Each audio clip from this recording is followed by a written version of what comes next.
شروع کرتا ہوں اللہ کے نام سے جو بڑا مہربان نہایت رحم والا ہے۔ حضرت رابعہ بصریہ رحمۃ اللہ علیہ کے وظیفے کے بارے میں بیان کیا جاتا ہے کہ آپ کا وظیفہ ہر رات میں 400 رکعت ادا کرنا تھا۔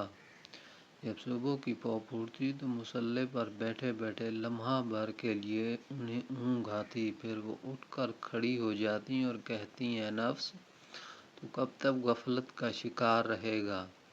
تجھے نیند آ رہی ہے، تجھے علم نہیں کہ قیامت بالکل قریب ہے۔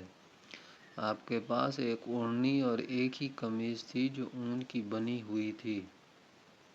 جب آپ کا وصال ہوا تو انہی کپڑوں میں آپ کو دفن کیا گیا۔ چند دنوں بعد ایک عورت نے انہیں خواب میں دیکھا کہ انہوں نے سبز ریشم کا خوبصورت لباس زیب تن کیا ہوا تھا۔ اس عورت نے پوچھا، رابعہ، تمہارا وہ اونی لباس کہاں ہے جو تم دنیا میں پہنا کرتی تھی؟ حضرت رابعہ نے فرمایا، میرا وہ لباس مجھ سے لے کر لپیٹ کر قیامت کے دن کے لیے رکھ دیا گیا، اس کے بدلے میں مجھے یہ لباس دیا گیا۔ اس نے پھر پوچھا، رابعہ، تو دنیا میں اپنے آپ کو بڑی مشقت میں مبتلا کیے رکھتی تھی، کیا رب تعالیٰ نے تجھے اس کا کوئی صلہ بھی دیا؟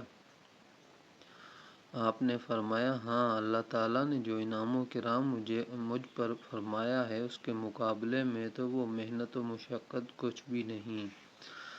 آخر میں اس نے پوچھا کہ مجھے بھی کچھ بتاؤ جس سے میرا رب مجھ کو اپنا قرب عطا فرما دے۔